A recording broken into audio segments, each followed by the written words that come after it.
Hello, everyone, and welcome. This is part 3. Okay, so continuing from where we left off last time. Uh, uh, so Ash opened the door, and the Sherai was right there. As you walked in, you could feel the very air in the room change. Shutting the door behind the Sherai, he walked without a word into the main dining hall, where everyone stood in absolute quiet as he walked to his chair and took a seat. At that time, you could even hear the pin drop as it was absolute silence. Until the Sherai looked up at the table and broke the silence in one quick and cutting remark. So I'm glad to see that we're all comfortable here. As he smiles a broad smile, the red-skinned Sherai sits there, and the table erupts in laughter. Just before Ash was going to enter the main dining hall to take his seat with his family, he noticed his older brother, Aaron, walking towards the door and sneaking out, quickly opening and shutting it as he walks out.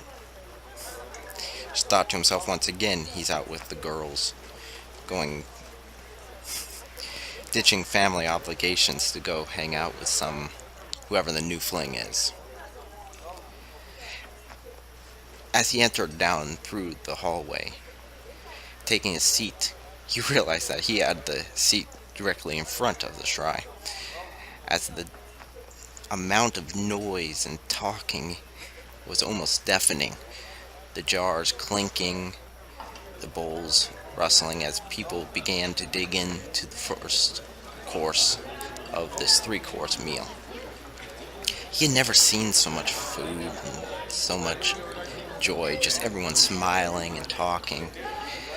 He was worried that the Shrai's arrival would be nerve-wracking and scary, but he actually seemed to be a joking individual. He seemed to be completely and utterly at home there. So as he sat there, he learned that the Shrai's name was Windbearer. As his ability with the wind was so well known, no one there even questioned that, how he got his name. It was until Ash peeked up, raising his hand and asking him, "So what ability do you have?" Just to reconfirm what he already thought. His mother quickly shushed him, as being improper to directly address the guest of honor. Windbearer just looked at her and laughed, said, "Inquisitive minds are rare things, definitely in these troubled times. Let the boy speak, and we shall talk. I have control over the wind," and just then he made a swirly motion with his hand in a clockwork motion, and when the bowls levitated in the air in front of him and spun slowly around before settling back down, the dinner guests were amazed and cheers rang up, and everyone was just astounded at even the small demonstration of his ability.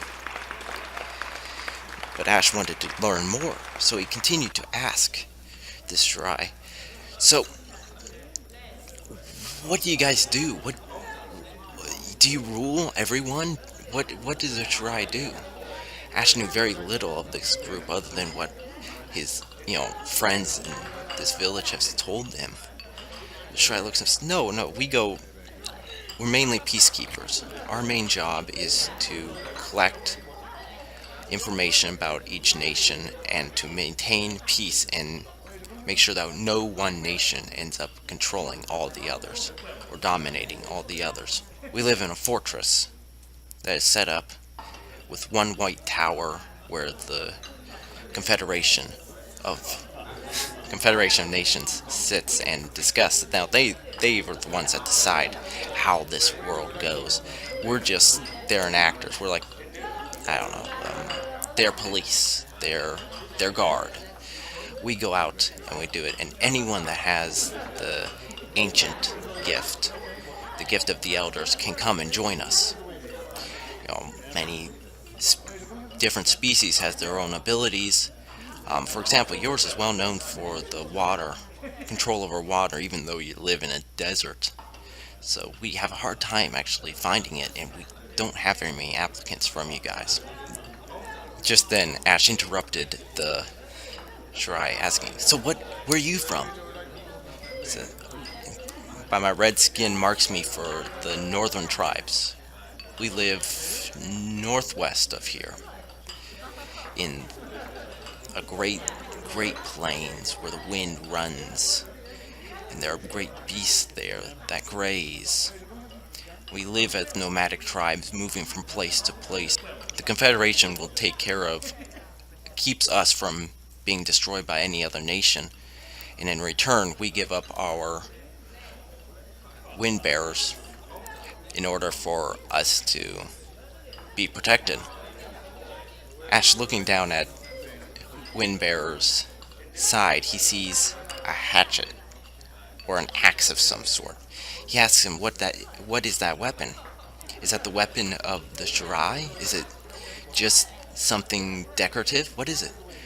Windbearer looks back at him and says in a clear voice, "This is a weapon of my ancestry. We in the plains use this and the spear as our primary weapons. This is a tomahawk. My people are well known for using this in battle, and the Shirai allow you to use whatever weapons you want once you join them, but you must train with them almost non-stop. I am well skilled in this. There are many different abilities to sharpen. You've got a weapon skill, which, if you follow the Creator's creed and are very in tune with him, he may even assist you in battle by giving you the words of his tongue to use. And once you use those, they become powerful weapons. For words have many applications in life and in death." Just dumbfounded by this, he couldn't quite grasp what he meant by words had power. He wondered if the Shirai there might have had a little bit more wine than he probably should have.